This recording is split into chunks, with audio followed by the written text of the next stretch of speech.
Okay, so I'm finally back with my other vacuum. This is the Hoover Wind Tunnel 2 Extra Reach. This was also another new old stock vacuum cleaner that I happened to pick up online.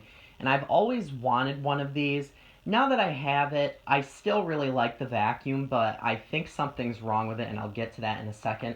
Otherwise, I really appreciate what Hoover did with this vacuum.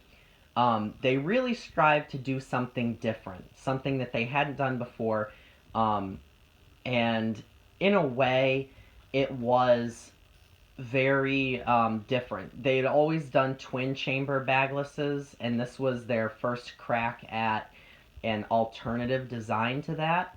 So this machine may not look all that old, but it is. Um, Now, this has that notoriously um, regularly failing filter. It has a self-cleaning HEPA right here on the vacuum. And my solution to keeping that clean as long as you can is to take the vacuum and take a pantyhose and tie it off around this filter shroud or that plastic shroud on the inside of the vacuum there. And it will keep out a majority of the dust and dirt, or the larger particles at least, and it'll keep it cleaner longer. Additionally, when the filter self-cleans, a lot of the fine dust and dirt is supposed to go right down inside this back chamber here, which also releases when you release the bottom dirt cup. And the self-cleaning filter is right up here, so it's actually very easy to access and clean. Just hit it with an air compressor, like outside or in your basement or in your garage or something like that, or even with like my Filter Queen or my Kirby or my Rainbow. They all have, and my TriStar all have capable adapters or locations where I can put the hose on it and clean that out. So I don't really care about that. Besides, this isn't a full-time machine for me. This is more of just like a piece of Hoover history. Back before Hoover got bought out by the current Hoover TTI. So I still have this booklet on it, and I don't plan to take it off. And it shows you the 4 different wind tunnels. The blue model was the most basic, which was just your Hoover wind tunnel too. It may have actually come with a dirt sensor, though, but I'm not sure. But this one shows my particular model that I have is the extra reach that's inside this here. And you can see it says Brilliant Headlight, Automatic Brush Roll Shutoff, Edge Cleaners, Lifetime Belt. This was one of the last few Hoovers that actually had those edge cleaners on it. But the orange model was the Surface Command, and you can see on it right here there's a silver dial, whereas these just have power switches. This has a silver dial on it that electronically controlled the surface selecting, and it might have actually even had an electronic height adjustment as well. This is the complete model, which had the dirt sensor, had the all floors, and it may have even had the extra reach. I think it did. It combined all the different features in one. And my parents were actually going to buy that model. However, they ended up buying a Hoover Mach 6 from Sam's Club instead. They were both for sale there many years ago, and they ended up not buying it. So I guess it's probably a good thing that they didn't buy it, but I told them that I wanted them to buy that one. So it is called the Extra Reach because it comes with an extra crevice or an extra extension wand on the vacuum. Or not on the vacuum, it just comes in the box that goes on the vacuum. However, the extension, or the current hose on this machine, I would say, is at least 10 feet. So when you, and it's a nice, slinky, heavy hose. So when you add the extra hose, which is at least the same length as this one, onto it, I mean, you can easily do your whole flight of stairs, landing and all. And then you also have your wand back here on the back of the vacuum, and it drops like that very conveniently. My fault. So the only complaint that I have about this is it's not the nicest design. You can hear it. It's not very well built. It's kind of cheap. But I do like the handle on this machine. However, it is typical Hoover, soft silicone-y type rubber, which honestly wears off very bad.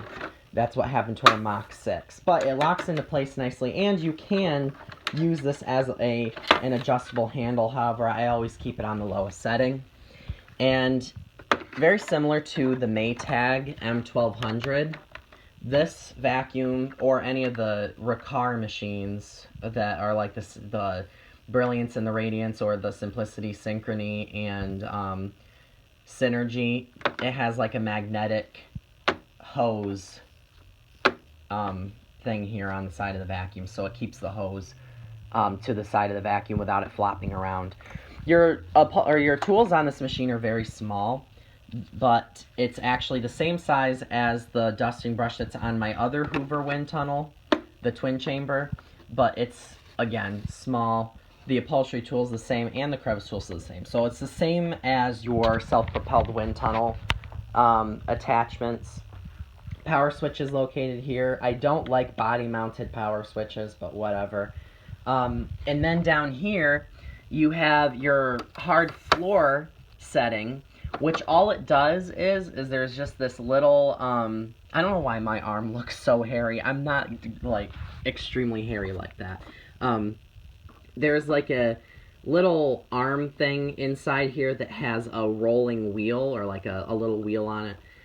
When you put this on the hard floor mode, what it does is it actually takes the tension, or the little flip down arm, off the belt, the V belt, and it makes it spin freely, so the brush roll doesn't actually have any power to it. And then when you flip it back to a carpet setting, it actually puts that piece down on the belt, and it puts tension back on it, or it doesn't allow it to be loose anymore, so it will start to spin the brush roll. There are two belts inside of this, and the V belt was not properly installed on this vacuum, or it just got screwed up from just being in the box for 12 years or so. And I told the seller that the brush wasn't spinning, and I took the whole bottom part of this vacuum apart several times trying to get it to work, but he ended up sending me new belts, and it did work eventually. But now, unfortunately, because of that, just like you've seen in other videos, the base plate of this machine is very cheap and brittle, and it cracks. So what happened was, this clear screw, like the female end of it, broke off right at the base. So the screw and the plastic piece that the screw goes into all broke off right onto the base plate. So it was no longer attached to the upper part of the vacuum. So I had to use Gorilla Glue, so there's no going back now. If this thing fails, it fails. But this whole bottom part of the vacuum is sandwiched together. This white part is a separate piece, this clear part is a separate piece, and then there's another piece underneath that screws up from the bottom. And then this screws from, it just kind of clamshells to this clear piece here. And then this clear piece is only clear up to this portion, and then there's another piece of the body underneath that. So it's like 4 components to the base of this vacuum, which I think is ridiculous, but that's the way that they designed it. And no, it's definitely not made as well as the old Hoovers, and it's probably not even as made as the newer Hoovers. However, it still cleans very well as long as you keep it cleaned out, and it has very good edge-to-edge cleaning. And I like that they actually utilized a whole wind tunnel, like a big wind tunnel channel right here in the front, which they don't really do that anymore. And it's not as centralized on the ones that they do use it on anymore. They do have the new Hoover wind tunnel surge technology in the React series machines, but that's as close as they've gotten to going back to a design like this. So I will run it a little bit. Now, the part that I had commented on another YouTuber's video is the suction power on this, I don't know what's wrong with it. The filter I've only used this vacuum cleaner one time. I didn't screw with anything but the hose suction, and there must be a diverter problem. Maybe the diverter is stuck when you recline it forward and backwards, because the suction is terrible. It doesn't have much suction at all. It doesn't have enough to stick to my hands. It still manages to clean the carpet, but it won't make this turbo tool spin at all. Not even a little bit. Not a single rotation. And the suction automatically gets diverted when you recline it. So there may be something wrong with that. I'll have to take it apart and check it out, because it's kind of disappointing, because I really think this vacuum could clean a lot better. However, it still cleans carpets well, but I'm not saying that the suction is just reduced through the hose and not the floor cleaning. It's reduced all over the place. So I think it's stuck.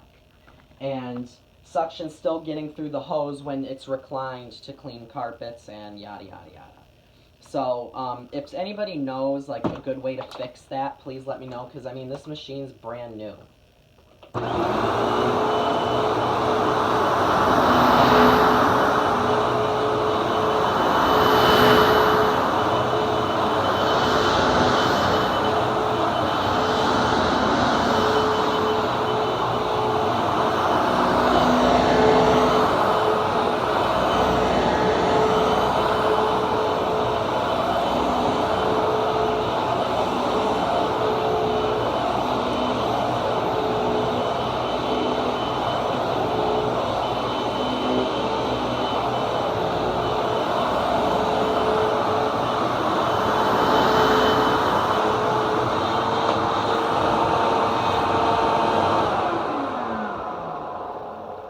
So that is the machine running, and you can see it leaves good carpet lines in the carpet. But again, there's an air leak somewhere. If people know exactly where the suction diverter is inside this vacuum, please let me know, because something's definitely wrong with it and it's not working correctly, because it's like split suction between the hose and the bare floors. Even though it does clean the carpets, or split suction between the hose and floor cleaning. It does clean the carpets just fine though. It picks up everything visible. But I was kind of surprised that it didn't have a whole lot of dirt in the bin. But it did have fine dust and dirt. I think it could clean a lot better though if I figured out what that problem is. But otherwise, I really like the vacuum. Probably won't use it that often. But I don't really use a lot of my machines that often. And because I have so many and I try and use them, at least 10 of them equally, some of them I don't, it really doesn't put normal use on any of the ones that I own. So that's why I don't have a problem with buying vacuums that have some faulty things, and if I still find it to be a cool vacuum, I'll still own it.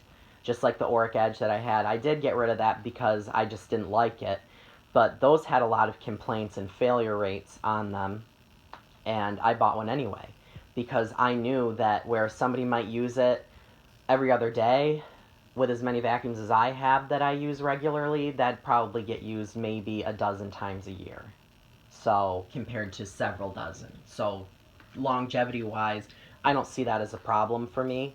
But, again, if you have any questions, comments, please ask. And I'm, again, pretty good about getting back to them. I always enjoy comments on my channel. I will delete the negative ones. I don't even bother arguing with people, because sometimes they're idiotic comments, especially if somebody comments something that was mentioned in the video, or they took it the wrong way, or they didn't watch the whole video, so then they just comment something that I already said, and then somebody else sees it too, but they don't go to see my reply. I don't like the way that that looks for that person, so I just delete it altogether. I don't even bother arguing anymore, so thanks again for watching.